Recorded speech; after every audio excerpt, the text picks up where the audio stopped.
Burning protocol initiated. Resonance link confirmed.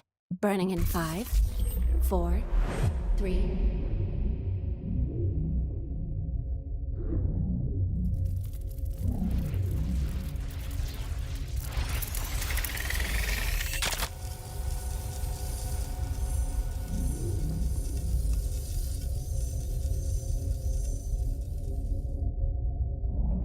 Breathing seems normal.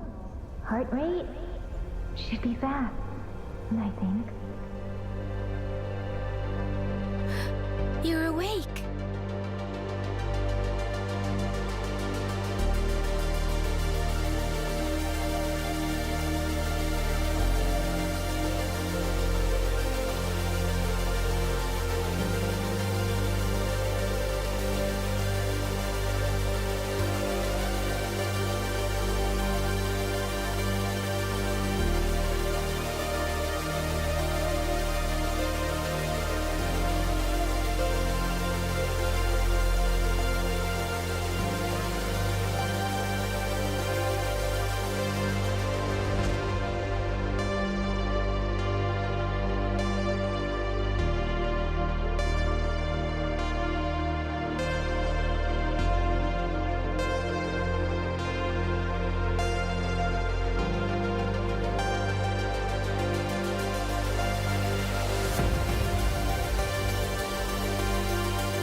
If you have been around the gacha space or playing Wuthering Waves recently, then you have definitely seen a lot of posts, questions, and reactions on Wuthering Waves' latest 3.1 story. As someone who has played it myself, I cried a lot during the quest, and I'm still in the process of wrapping my head around what I just experienced and trying to put a bow on it. It made me realize why Rover is such a compelling character in my perspective. Rover at first may seem like the stereotypical trope that we see in a lot of games, particularly gacha games. A character with memory problems, godlike powers that fixes everyone's problems, while reconciling themselves with their role and influence in their actions, and also dealing with some sort of personal conflict of their own. From 1.0 to 3.1, we have seen Rover grow from a blank slate and a question mark, a big question mark at that, into a character with their own motives, philosophies, flaws, and desire, manifesting much more in how they speak, their actions, and interactions that they have with other characters. Since the beginning, although Rover has been a blank slate and a giant question mark, I never really tried to fill in the gaps myself. I would probably speculate, but I would let the story and storytelling teach and inform me about Rover. After all, personally for me, it is a sign of respect if I let the writers and the video games shape and mold Rover in their vision. We could see signs of Rover having this desire to be a hero or savior. After all, Rover does hero things. Save people, countless lives, even at the great risk that they put themselves through. Other characters see Rover also as a great hero and savior. If not by calling Rover specifically one of those words, they do express how Rover saved them. Now this in turn as a player we may translate to as Rover being a savior to everyone in the world of Wuthering Waves. Rover themselves however disagrees with this in 3.1, saying that they only help themselves and people that they have come across. These people that say Rover saved them actually saved themselves.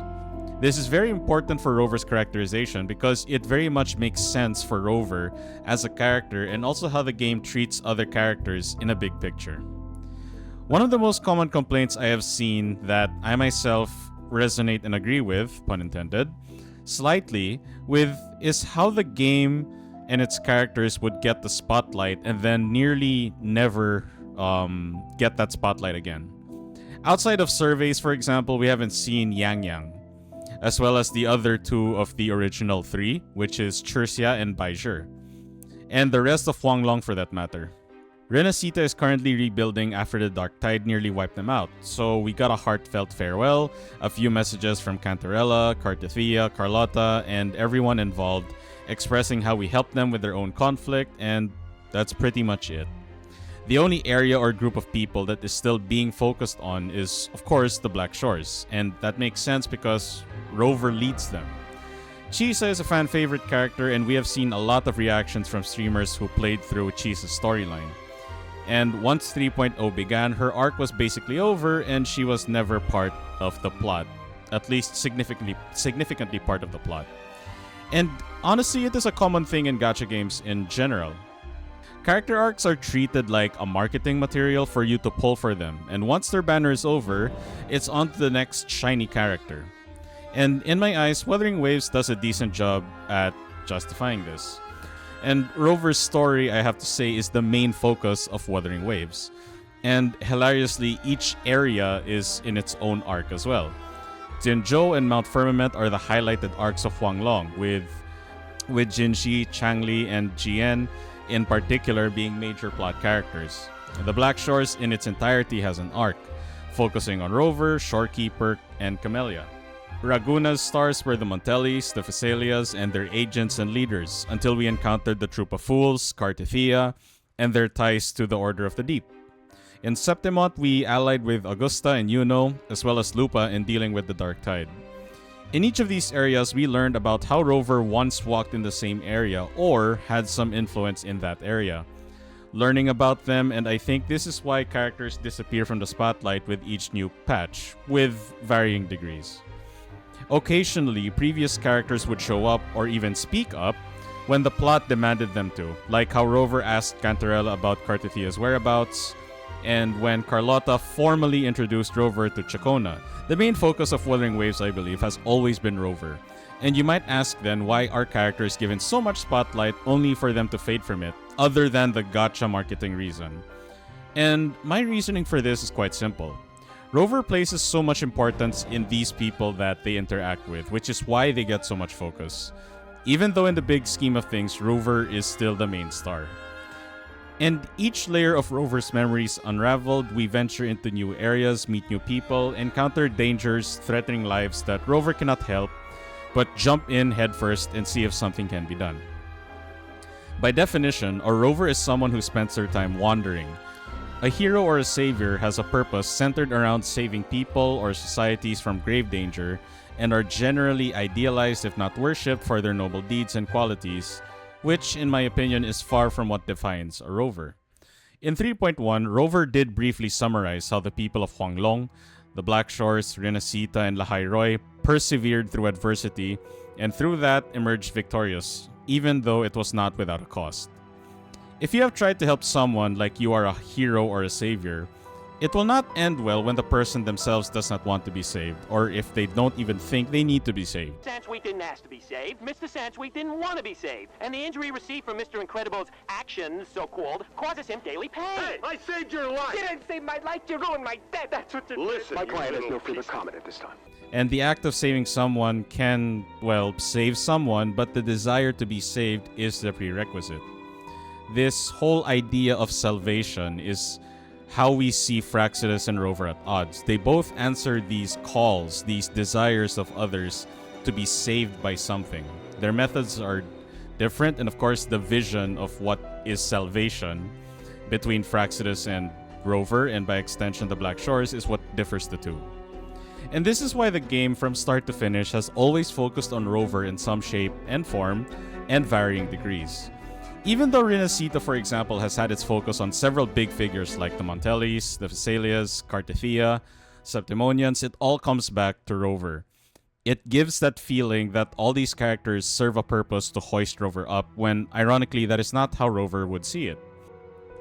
If they were left to their own devices, would Renacita and Septimont ultimately falter against the Dark Tide? Thankfully, we cannot and would not know because Rover made sure that they would not falter against the Dark Tide. Without Rover, however, their persistence and perseverance would at the very least delay the inevitable by maybe weeks, months, years, decades, and it may even be by a small chance they would have resolved it themselves. But without Rover's intervention, the losses would be far, far greater.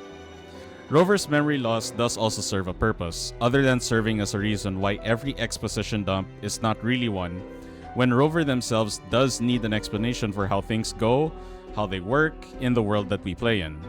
Rover's memory loss is also a drive. Rover in their purest form is a fool with limitless potential. That potential is only limited by how far the fool themselves is willing to go, and for Rover, their desire to figure out what memories they lost and more importantly why is what keeps them forging ever ahead.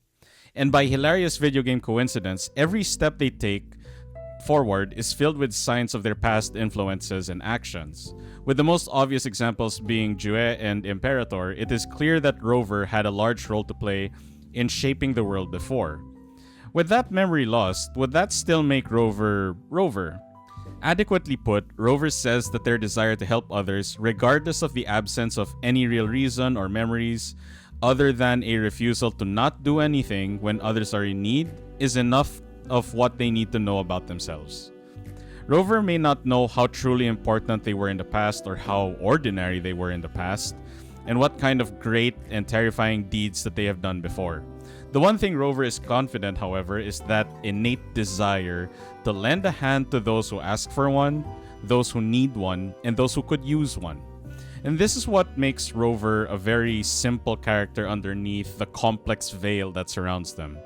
Rover in their purest form is an adventurer who likes to wander, and in their wake are people they help because Rover happened to be there when danger was present, and I think this is what really makes Rover compelling. The simple adventuring Rover and the living entity that is well respected, feared, revered, and loved.